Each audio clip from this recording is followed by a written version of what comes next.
All right, Zach Wilson versus Drew Lock, man. Let's get into it. So, to set the stage here, I'm not somebody who really evaluated Drew Lock coming out. I don't watch highlights, so I didn't see like the highlights or anything like that. I've seen a couple clips on Twitter where I'm like, okay, there was actually somebody. Dang, I wish I knew who it was that tweeted this out, but they were like, look at Zach Wilson playing very well, blah, blah, blah. And he's showing all these highlights of this guy like throwing these off-platform throws and throwing the ball downfield and just looking, playing with that charisma and that swag. I'm like, that's not Zach Wilson. That's somebody from Missouri. It was Drew Lock. I'm like, damn, it does look like Zach Wilson. All right. So then yesterday, my first time really watching Drew Lock. Broncos weren't on TV a whole lot. They've kind of been down a little bit. So I didn't really just watch Drew Lock like that. So this was my first time really seeing him. I remember kind of like that Zach Wilson comparison or whatever. So I'm watching him and I'm like, damn, this kind of does look like an NFL version of Zach Wilson. So of course I go to Twitter and I'm like, hey, this is not a hot take or anything. I just want to know for my own sanity, what's the biggest difference or what's the major difference between Zach Wilson and Drew Lock? And now this is where I want to bring some context into this whole conversation. A lot of the answers and responses that I got was accuracy and decision making. And there's a lot of responses, I want to say, over 60, over 70 between quote tweets and comments. There's probably over 70, 80 comments. And I'd say 80% of them said accuracy, decision making. And I'd say the other 20 said more athletic, as well as the other two. All right. So, and then there were a group of people that were actually defending Drew Lock and saying there is no difference. Right. Now, here's where I want to bring in the context, right? Because we're talking about two guys, and I kind of want to look a little deeper, and I didn't dig too deep. I'm not like this analytical guy, but just surface level deep, right? And I'm looking at accuracy, and accuracy can be a little bit more determined based on, the offense, right? Like a school like, say, Clemson, right, with Trevor Lawrence, they throw a lot more screens. Let's say Alabama with their run, they throw a lot more screens. So Mac Jones and Trevor Lawrence completion percentage might be a little bit higher, right? So, compared to somebody like, I don't know, Justin Fields, who throws more downfield passes, right? He gets more air yards. So, but his completion was, because he's a passer. But anyways, that's a whole nother story that we already touched on. Well, so I wanted to look at like completion percentage, just on a surface level basis, right? And kind of see where these guys are and where they kind of stack up with each other. And I noticed one thing with Zach Wilson. I'm like, well, he was like a low to mid 60% guy for the first couple of years of his college career at BYU.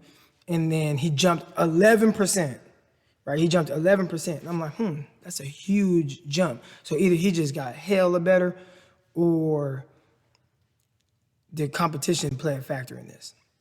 And the responses that I got to that was, oh, well, he had shoulder surgery, and he wasn't himself coming off of the shoulder surgery. So, like, that's why his completion percentage was a little bit lower, like 62, 63%, whatever, for that year. And I was like, okay. And so now I'm just looking at it, and they showed me some certain stats with Drew Lock, and they're like, hey, Drew Lock had always been hovering around 60%, like low 60s or whatever. He was never that accurate guy, right? And I'm like, okay. But I'm watching the Bronco game, and I'm like, he looks pretty accurate. To me, I don't see somebody that's just missing, right? Like, you look at Cam Newton. Cam Newton was somebody who just, like, really missed. Like, he would miss. And you could see why he's a 58% passer, 59% passer for his career. When it came to Colin Kaepernick, especially, like, around 2016 with Chip Kelly, and you're just watching Colin Kaepernick throw the ball around. And, it's like, yeah, I could see, he's missing throws like just like really bad. So you talk about accuracy, I see it with those guys. But when I'm watching Drew Lock, I'm like, I see pretty accurate, throwing on the move, moving around. Like, and he does a lot of things that Zach Wilson does, right? And maybe not to that same extent. But I want to bring a little bit of context to maybe some of the reasons why Zach Wilson has excelled in this past season. One, I think everybody throws out the competition. Right? They throw the competition thing out there. Oh, it's competition, lack of competition. But what exactly does that mean, and how could that help somebody like him have an 11% jump in his completion percentage? And so I want to kind of get into that. And what I kind of came away with is this, and this might help bring things together for you guys. When you're looking at Zach Wilson versus Drew Lock and what they just look like, and the plays that they're able to make, you really have to factor in the competition. So we've went from watching Drew Lock in the SEC, where he's playing against the freakiest of defenders, the defensive linemen that are the freakiest, like the D linemen that conference sending the most D ends, defensive tackles to the NFL. They have the most athletic guys. When I was with the New York Jets, there was this linebacker from an SEC school, like 6'5", 250 pounds, beating me in sprints. Like, that's what type of athletes these do. Like, he's beating me in all the change of direction stuff. The sprints, he's beating me, and I'm like, damn, I'm not a bad athlete. I'm a pretty good athlete. This dude is beating me. And he's 6'5", 250 pounds. Those are the type of guys they have there in the SEC.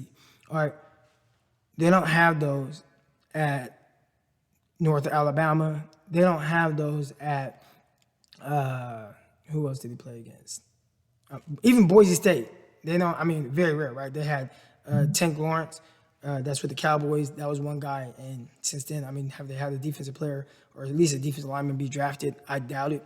All right. Maybe one here and there. But overall, he's not playing against those same type of people or same type of prospects. I mean, North Alabama, Texas State, they're not putting out those same type of freaks. So when it comes to just dropping back and being accurate, right, and we're comparing Drew Lock from SEC to the NFL to Zach Wilson playing, I don't want to disrespect the conference or his schedule or anything like that, because a lot of it too is like, well, does he have the ability? And we see the ability, but on a down basis, what these guys were facing, one is under a lot more duress, especially if you're at Missouri. You don't have the Alabama offensive line, so everything is more rushed. So when people are throwing out there accuracy and decision-making and athleticism, well, yeah, if I'm Drew Lock and I'm playing in the SEC and these guys can chase me down, it's going to look a little different. If I'm Drew Lock and I'm playing in the SEC and I'm probably the worst team, one of the worst teams in the SEC,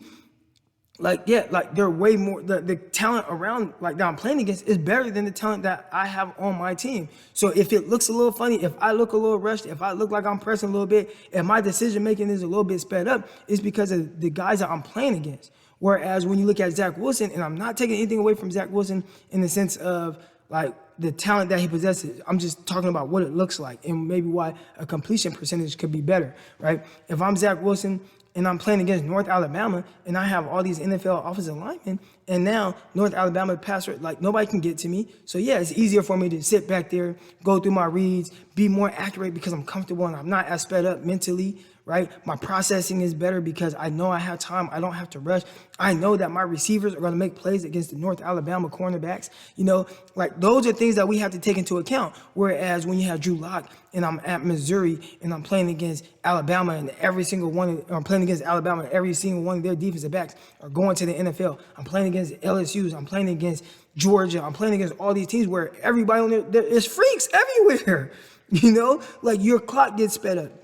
What I mean by that is you're going to press a little bit, like, you know, and the talent, like, you know, a lot of what we see from Zach Wilson, he'll run around, he'll just throw the ball up and this guy's making plays and 40 yards, 50 yards downfield.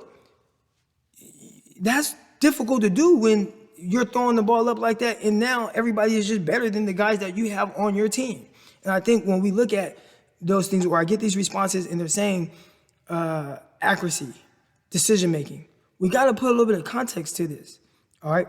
One guy's playing against freaks, and he went from playing against freaks in the SEC to playing against freaks in the NFL. Zach Wilson wasn't playing against no freaks. Now, again, that doesn't take away from a lot of the ability that Zach Wilson has. His ability to make those throws, his ability to be, you know, have accurate throws and all that, and his movement skills and him being able to run. People are saying, oh, well, Zach Wilson is way more athletic than Drew Lock. Well, yeah, if I have these freaks in the SEC chasing me down, it's going to look a lot different than playing, trying to run away from BYU defenders. You're more likely to run away from a BYU defender than you are a Georgia or Alabama defensive tackle, let alone a defensive end. So it just looks a lot different. So what I want to see is, when Zach Wilson gets to the NFL, is he going to have that comfortableness? Right? Is he going to be as comfortable? Is that processing? Now you're going to have to make much quicker decisions. Now you're going to have to, you're not going to be as athletic. You're not going to be able to run away from guys. You're not going to be able to do all these things. So now you're going to be your decision making, your processing, like all that's going to be sped up. Will Zach Wilson look the same? Will Zach Wilson look the same when he's playing with one of the worst offensive lines in the league with the New York Jets? They've been one of the bottom 3 offensive lines for the last 3-4 years with Sam Darnold. All right. So you go from your offensive line being just way better than everybody that you're playing against to now having one of the worst against all the freaks in the NFL. Is it going to look the same? Again, I'm not saying, I'm not taking away from the talent that Zach Wilson is. I'm just saying when you're comparing Drew Lock to Wilson and what it looks like, and you want to throw out, accuracy and all these things, let's add some context to it a little bit, and let's see if that remains the same once Zach Wilson has to play against similar type talent.